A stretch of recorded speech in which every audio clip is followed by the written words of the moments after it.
HSC exam news এইমাত্র পাওয়া খবর অটোপাস দিবে শিক্ষা বোর্ড। এইচএসসি এক্সাম 2024 পরীক্ষার্থীদের জন্য একটি সুসংবাদ এবং দুঃসংবাদও বলা চলে। অনেকে এমন কথা বলছেন যে এইচএসসি এক্সাম পরীক্ষাতে অনেক ইউটিউবার এবং অনেক সোশ্যাল মিডিয়াতে ভাইরাল হচ্ছে যে এইচএসসি এক্সামে পরীক্ষায় অটোপাস দিবে। এটা কি আসলেই অটোপাস দিবে কিনা এই বিষয়ে কী বলছে শিক্ষা বোর্ড?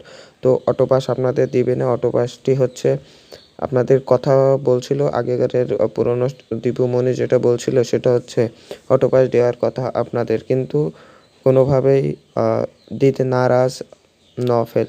তো এই বিষয়ে আরও জানতে আমাদের চ্যানেলটি সাবস্ক্রাইব করে রাখতে পারেন, পাশে থাকা বেল আইকনটি বাজিয়ে রাখতে পারেন। তো অটোপাস এবং এই বিষয়ে আরও একটু জানা যাক।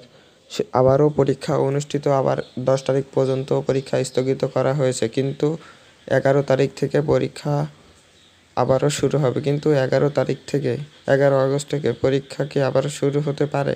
এই বিষয়ে অনেকে মতামত কি জানা সেটা আমার কমেন্ট বক্সে জানিও। তো এরকম আরও আমাদের নিউজ পেতে আমরা এসএসসি এক্সামের সকল সাবজেক্টের নিউজ দিয়ে থাকি। আমরা আশা করি আপনারা সকল আপডেট দেখবেন, আমাদের চ্যানেলটি সাবস্ক্রাইব করে রাখবেন, পাশে থাকা বেল আইকনটি বাজিয়ে রাখবেন এবং আশা করি আপনাদের একটা সাবস্ক্রাইবে কোনোভাবেই আপনাদের 10 টাকা 5 টাকা কোনটা চলে যাচ্ছে না, একটা ক্লিক মাত্র, একটা সাবস্ক্রাইব করে দিন প্লিজ। এবং আশা করি আপনারা প্রতারণার শিকার হবেন না কোনোভাবেই। তো আমরা সকল আপডেট দিয়ে থাকি। ধন্যবাদ সবাইকে। এই ভিডিওটি এই পর্যন্তই।